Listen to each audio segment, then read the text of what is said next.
دوسروں کو متاثر کرنے سے زیادہ انہیں سننے میں دلچسپی رکھیں۔ آج کی آیات کا ترجمہ۔ پناہ مانگتی ہوں اللہ کی شیطان مردود سے۔ شروع اللہ کا نام لے کر جو بڑا مہربان نہایت رحم والا ہے۔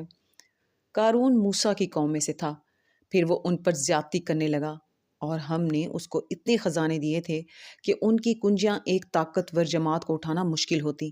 جب اس سے اس کی قوم نے کہا کہ اترائیے مت، کہ اللہ اترانے والوں کو پسند نہیں کرتا، اور جو مال تم کو اللہ نے عطا فرمایا ہے اس سے آخرت کی بھلائی طلب کیجیے اور دنیا سے اپنا حصہ نہ بھلائیے، اور جیسی اللہ نے تم سے بھلائی کی ہے ویسی تم بھی لوگوں سے بھلائی کرو، اور ملک میں طالب فساد نہ ہو، کیونکہ اللہ فساد کرنے والوں کو دوست نہیں رکھتا۔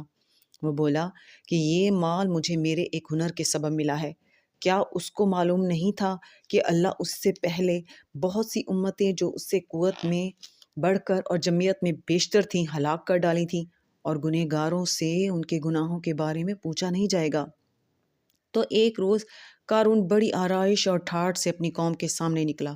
جو لوگ دنیا کی زندگی کے طالب تھے کہنے لگے کہ جیسا مال و متاع قارون کو ملا ہے کاش ایسا ہی ہمیں بھی ملے، وہ تو بڑے نصیب والا ہے۔